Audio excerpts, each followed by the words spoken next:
Surgeon की तरह काफ़ी अरसे से कार्यरत हैं। हेलो। हाँ नमस्कार ma'am, doctor Vivek this side. Yes. Doctor साहब बहुत बहुत स्वागत है आपका हमारे आज इस कार्यक्रम में। तो डॉक्टर साहब हम आपके माध्यम से कुछ बहुत ज़रूरी बातें करना चाहेंगे। तो मैं सबसे पहले ये पूछना चाहूँगी डॉक्टर साहब कि एक हेल्दी लाइफ जीने के लिए हमारी हड्डियों की देखभाल कितनी आवश्यक है।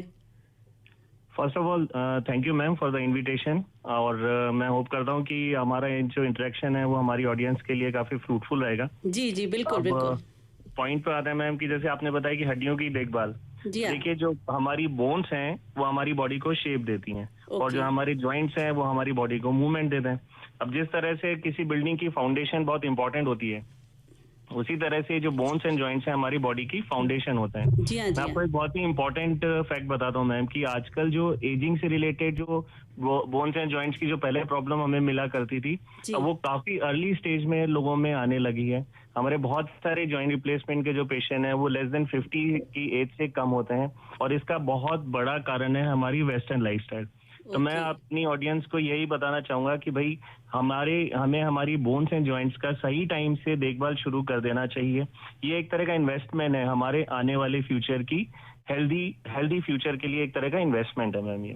ओके डॉक्टर साहब, हमारे लिसनर्स आपको दूर देहात गांव में सुन रहे हैं और जैसे कि हम सभी जानते हैं कि कोरोना काल चल रहा है, तो डॉक्टर साहब कोरोना ऐसी बीमारी है जिससे अभी जो लोग निकले हैं जिन्हें कोरोना ने इफेक्ट किया, वो अभी भी बहुत सारे लोग शिकायत करते हैं कि उन्हें जॉइंट पेन या हड्डियों में दर्द उनका बना हुआ है। इसका क्या कारण हो सकता है और इसका निदान क्या है? मैम इसके दो कारण है। देखिए, एक तो जो कोविड टाइम जब चल रहा था तो लोगों ने बाहर जाना या हेल्थ से रिलेटेड एक्टिविटीज करना बिल्कुल सही बंद कर रखा है। एक healthy bone and healthy joints के लिए एक्टिव रहना, रेगुलर एक्सरसाइज करना बहुत जरूरी है। लोग अभी भी डरते हैं कि बाहर घूमने जाएंगे तो कोविड हो सकता है। मैं मेरे पेशेंट्स को हमेशा यही कहता हूँ कि भाई कोविड जो है वो एनक्लोज स्पेसेस में है। आप वॉल के अंदर, मतलब कि जब आप घरों में रह रहे हैं कहीं एनक्लोज स्पेस में है तब कोविड ज्यादा फैलता है, रादर देन कि आप बाहर घूमने जाएंगे या गार्डन में घूमने जाएंगे या सेंट्रल पार्क में घूमने जाएंगे, वहां कोविड नहीं है। कोविड तो घरों के अंदर है। और दूसरा जो कोविड एक तरह का वायरस है मैम। वायरस जो है वो हमारी इम्यूनिटी को डाउन करता है, हमारी बॉडी की स्ट्रेंथ को काफी हद तक कम करता है। और कोविड ट्रीटमेंट में भी हम लोग जो है स्टीरॉइड का यूज किया गया है। कोविड रिकवरी फेज में स्टीरॉइड दिया जाता है जो कि एक तरह से बॉडी को ओवरऑल जनरलाइज इम्यूनिटी को डाउन करता है। तो दोनों ही इंपॉर्टेंट, मतलब दोनों ही चीजें फैक्ट है कि एक्टिविटी भी कम हो गया और जो कोविड से रिकवर हुए हैं उनका स्टीरॉइड का जो यूज किया गया था उसकी वजह से उनके बोन्स एंड जॉइंट्स में प्रॉब्लम रहती है। जी बिल्कुल सही कहा आपने। जी डॉक्टर साहब, तो डॉक्टर साहब इसका निदान क्या है? जैसे कि हम पूछ रहे थे कि क्या लें इसके लिए कि हम पोस्ट जो हमारा पेन है कोविड के बाद वो ना हो। मैम एक तो रेगुलर कैल्शियम इनटेक होना चाहिए, क्योंकि आज की तारीख में जो हम लोग जो डाइट लेते हैं वो एक तरह से, आप एक वेस्टर्न कंट्रीज को देखेंगे तो उनकी जो डाइट होती है वो फोर्टिफाइड होती है। फोर्टिफाइड मतलब कि उसमें मिनरल, कैल्शियम, विटामिन, बहुत सारी चीजें एडेड होती हैं। और जो हम लोग जो खाते हैं वो एक तरह से अडल्ट्रेटेड खाना होता है। भाई हर चीज में मिलावट है। कहीं हम लोग जो अगर ओरिजिनल भी खाना खाएंगे उसमें भी बहुत सारे केमिकल्स, फर्टिलाइजर्स यूज होते हैं। Whatever that, we can not change that part, but जो हम लोग हमारा कैल्शियम इनटेक और रेगुलर एक्सरसाइज वो बहुत जरूरी है इस चीजों के लिए। जी डॉक्टर साहब, ये तो आपने सही कहा। डॉक्टर साहब बड़ी तादाद में महिलाएं हमारा कार्यक्रम सुन रही हैं और मैं आपसे ये जानना चाहूँगी कि देखने में मतलब आमतौर पे ये आता है कि पुरुषों की अपेक्षा महिलाओं में घुटनों की समस्या या जॉइंट पेन ज़्यादा होता है। और फिर देखिए मेनोपॉजल स्टेज में भी महिलाओं को ये ऑस्टियोपोरोसिस की प्रॉब्लम बहुत कॉमन है। तो इससे कैसे बचा जा सकता है? मतलब कैसे हम इसको कम से कम करें कि ये ना हो? मैम ये एक फैक्ट है, मतलब ये डेटा बताता है कि हमारे जो लेडीज हैं उनमें आर्थराइटिस या ऑस्टियोपोरोसिस मेल्स के कंपैरेटिवली 3 टाइम्स ज्यादा होता है। मतलब हमारे 3 फीमेल्स जॉइंट रिप्लेसमेंट के पेशेंट होता है तो 1 मेल जॉइंट रिप्लेसमेंट का पेशेंट होता है। इसके बहुत सारे कारण हैं।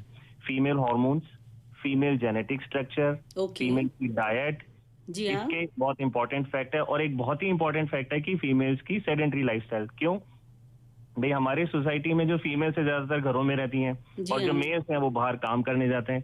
इसकी वजह से 2 प्रॉब्लम आती है। एक तो उनकी एक्टिविटी नहीं हो पाती, जो रेगुलर फिजिकल एक्सरसाइज है, चलना फिरना, ऑफिस जाना, वो नहीं हो पाता है। और दूसरा सन का एक्सपोजर कम रहता है। तो फीमेल्स में बोन की और जॉइंट्स की प्रॉब्लम कंपैरेटिवली ज्यादा मिलती है। दूसरा एक और फैक्ट बताता हूँ मैम कि हमारा जो बॉडी में कैल्शियम का जो बैंक बैलेंस है, up to the age of 35-40 तक हम लोग अपने बैंक बैलेंस को बनाते हैं। उसके बाद जब खर्चा शुरू होने लगता है after the age of 35, that early ma'am. Okay. तो आप अब जब ये जो कैल्शियम जो वॉश आउट होता है बॉडी से at the age of menopause, एक तरह से बॉडी से काफी ज्यादा कैल्शियम लॉस होता है। तो उस स्टेज में या ये जो 35 के बाद में है, रेगुलर कैल्शियम इंटेक प्रॉपर होना चाहिए, प्रॉपर हेल्दी डाइट होना चाहिए मैम। बिल्कुल सर, आपने एकदम ठीक कहा। और मुझे लगता है कि आजकल जो फैशन चल पड़ा है जिम जाने का, तो उसमें भी हमारे बहुत सारे यंगस्टर्स जिम जाते हैं, बहुत हैवी एक्सरसाइज भी करते हैं। तो आई थिंक उनकी हड्डियों के सप्लीमेंट के लिए भी एक्स्ट्रा कैल्शियम लेना ज़रूरी है। मैं आपको बहुत ही एक इंटरेस्टिंग चीज बताता हूँ। मतलब मैम, रिसेंटली हमने लास्ट कुछ सालों में देखा है कि विटामिन डी डेफिशिएंसी, जो एक तरह से बोन का विटामिन है, जी जी। यंग जनरेशन में काफी कम पाया जाता है। मैंने बहुत सारे स्टूडेंट्स देखे हैं जिसमें डिटेक्ट ही नहीं हुआ। लेस देन 3 इज द जिसमें जिससे कम रहता है तो डिटेक्ट ही नहीं होता। I have seen the doctors also having these kind of levels of vitamin D. College going students, working class young generation, इन लोगों में विटामिन डी डेफिशिएंसी काफी कॉमन पाई जाती है। क्या सिम्टम्स होते हैं मैम? जनरलाइज बॉडी एक्स, घुटनों में पेन रहना, हमेशा डल महसूस करना या चिड़चिड़ा बिहेवियर रहना, इसके सिम्टम्स होते हैं। कारण बताऊं मैं आपको, तो एक तो सन का एक्सपोजर कम है, लोग बाहर घूमना कम पसंद करते हैं। बाहर घूमेंगे तो पूरा अपने आप को, बॉडी को कवर करके फीमेल्स चलती हैं ज्यादातर, देखा टैनिंग जाए से तो। बचने के लिए सर। बिल्कुल बिल्कुल बिल्कुल, वो टैनिंग तो वो तो होती नहीं है, लेकिन हड्डियां कमजोर हो विटामिन डी जाती है। डेफिशिएंसी बहुत ज्यादा होता है। जी प्लस अनहेल्दी डाइट जो रहती है जिसमें कि ये सब चीजें कम मिलती हैं, ये इसके 2 कारण हैं। इस कारण से यंग जनरेशन में बोन एंड जॉइंट्स की प्रॉब्लम ज्यादा होती है। यंग ऑडियंस को यही कहना चाहूंगा कि भाई इस तरह के अगर सिम्टम्स हैं आपको, तो अपने 2 विटामिन का टेस्ट जरूर करवाएं, विटामिन D3 और एक B12। इन दोनों का टेस्ट कराना चाहिए, किसी डॉक्टर की सलाह लेके इसके सप्लीमेंट जरूर शुरू कर दें। जी डॉक्टर साहब, ये तो आपने बहुत ही अच्छी सलाह दी हमारे युवा लिसनर्स को। डॉक्टर साहब, क्योंकि मैंने सुना है आपने बहुत सारे नी रिप्लेसमेंट किए हैं और आप बहुत अच्छे उसमें, आपका सिद्ध हस्त कहना चाहिए उसमें है। तो मैं ये जानना चाहूँगी डॉक्टर साहब कि आप एक एज अ पेशेंट, मतलब किस स्टेज पे आप ये सलाह देते हैं कि नहीं अब आपको नी रिप्लेसमेंट करा लेना चाहिए, क्योंकि आपकी लाइफ जो है बहुत मुश्किल हो रहा है आपको अपनी दैनिक गतिविधियाँ करने में। तो ऐसा कौन सा पॉइंट है जिस पर आप ये कहते हैं कि नहीं भाई अब आप करा लीजिए? क्या सिम्टम्स है उसके? नी रिप्लेसमेंट का डिसीजन जो है वो 2 चीजों पे डिसाइड होता है। पहले तो कि भाई पेशेंट की कंडीशन, पेशेंट के सिम्टम्स क्या है, और दूसरा पेशेंट को क्या प्रॉब्लम है, और दूसरा उनके एक्सरे में आर्थराइटिस किस ग्रेड का है।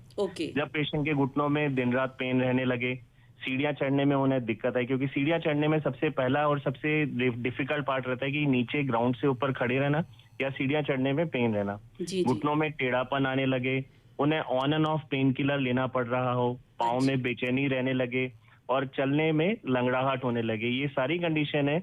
और इनके साथ में अगर एक्सरे के अंदर हमें लगेगा कि भाई आर्थराइटिस ग्रेड 3 का है, तो knee replacement is the last option. It is not the last option, I would rather say it is the best option for that particular stage. Okay doctor साहब, मतलब उनके पेशेंट के सिम्टम्स और उनका x ray correlate होना चाहिए। जी संगीता जी, मुझे लगता है कि डॉक्टर साहब हमें बहुत अच्छी इन्फॉर्मेशन दे रहे हैं, हमारे लिसनर्स इससे काफ़ी फ़ायदा उठाएंगे।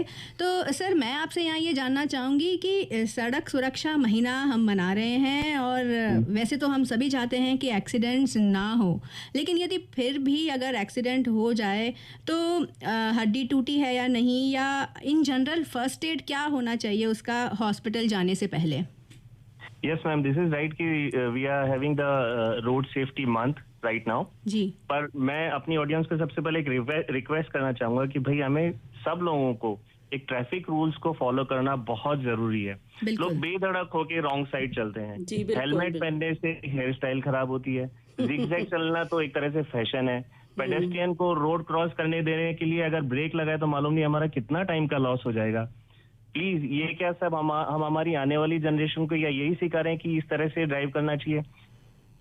फॉरेन टूरिस्ट आते हैं जयपुर में फॉरेन टूरिस्ट आते हैं, वो क्या मैसेज लेके जाते हैं? भैया यहाँ हिंदुस्तान में रोड क्रॉस करना एक तरह से खतरों से खाली नहीं है। सही कह रहे हैं आप, बिल्कुल। ये this is the message we are spreading. Plus अब बात आती है मैम की फर्स्ट एड की, तो ट्रॉमा की साइड पे कुछ एक टिप्स मैं आपको बताता हूँ। अगर ट्रॉमा के जो विक्टिम है उनको अगर ब्लीडिंग हो रही है तो किसी भी चीज से उसके ऊपर एक कंप्रेशन बैंडेज लगानी चाहिए। वो कोई रुमाल भी हो सकता है, वो चुन्नी भी हो सकती है, वो किसी तरह का और कोई कपड़ा हो सकता है, जिससे कि वो ब्लीडिंग एक तरह से वहां पे कंप्रेशन उसके ऊपर ब्लीडिंग को रोकने के लिए आए। दूसरा, अगर किसी पेशेंट को विजिबली कोई फ्रैक्चर है कि भाई बोन जो स्ट्रेट दिखनी चाहिए वहां पे टेढ़ापन आ रहा है, तो उसे किसी स्टिक से या किसी हार्ड चीज से स्प्लिंट कर देना चाहिए। क्योंकि जितनी बार वो फ्रैक्चर साइड पे मूवमेंट होगा ट्रांसपोर्टेशन के वक्त, भाई पेशेंट जमीन में पड़ा है, उसको उठा के पहले स्ट्रेचर पे रखेंगे, फिर उनको एम्बुलेंस में रखा जाएगा, वहां से वो इमरजेंसी में कहीं पे शिफ्ट होंगे, तो उसको स्प्लिंट कर देना चाहिए। तो एक तरह से जो फ्रैक्चर साइड का पेन है वो कम होगा और फ्रैक्चर साइड से जो ब्लीडिंग हो रही होगी वो भी कम हो जाएगा। तीसरा एक वेरी इंपॉर्टेंट फैक्ट कि जब भी पेशेंट अगर गिरा हुआ है, उनको ट्रांसपोर्टेशन के वक्त उनकी नेक का बहुत इंपॉर्टेंट तरीके से ध्यान रखना चाहिए। उनके सिर को और उनके शोल्डर को एक तरह से स्टेबलाइज करके फिर पेशेंट को शिफ्ट करना चाहिए। ये कुछ इंपॉर्टेंट टिप्स हैं जो रोड साइड मैनेज किए जा सकते हैं। जी डॉक्टर साहब, सर से बात करके बहुत अच्छा लग रहा है और सर ने काफ़ी अच्छी जानकारियाँ दी संगीता हमें। और डॉक्टर साहब से हम चलते चलते एक मैसेज भी इन जनरल लेना चाहेंगे सर, कि इन जनरल हमें अपनी बोन्स का, अपनी हड्डियों का कैसे ख्याल रखना चाहिए। मैम, पहली बात तो कि रेगुलर एक्सरसाइजेस करना चाहिए, रेगुलर फिट रहना चाहिए। और ये जो चीजें हैं, मतलब अपनी जो फिटनेस और एक्सरसाइज वाला जो पार्ट है वो यंग स्टेज से शुरू होना चाहिए। I tell you one example कि एक तरह से एक साइकिल बन जाती है। अगर किसी पेशेंट को आर्थराइटिस है तो उनकी एक्टिविटी कम होगी तो उनका वेट गेन होगा। वो अगर दिन में 2 रोटी भी, पेशेंट ज्यादातर ये कहता है कि मेरा वजन बढ़ रहा है, सिर्फ दिन में 2 रोटी खाती हूँ फिर भी मेरा वजन बढ़ रहा है। मैं बोलता हूँ कि आपकी 2 रोटी तो आपका इनटेक हुआ और आउटपुट कितना हुआ, आउटपुट तो आधी रोटी जितना भी नहीं होता। एक तरह से वो साइकिल बन जाती है और जितना ज्यादा वेट गेन होगा उतना फिर उनके आर्थराइटिस भी ज्यादा होता रहेगा। तो it's called a vicious cycle कि वो दोनों एक दूसरे को प्रमोट करते हैं। तो हेल्दी लाइफस्टाइल रखें, अपने वेट को मेंटेन रखें, not only for bones and joint, for your heart, for your other body parts. अपने आप को बस फिट रखिए, दैट्स इट। ओके डॉक्टर साहब, थैंक यू सर, आप हमारे साथ फ़ोन के माध्यम से जुड़े और आपने हमारे लिसनर्स के साथ इतनी सारी अच्छी जानकारी शेयर करी। आपका हमारे साथ जुड़ने के लिए आपका बहुत बहुत धन्यवाद। Thank you ma'am, thank you both of you.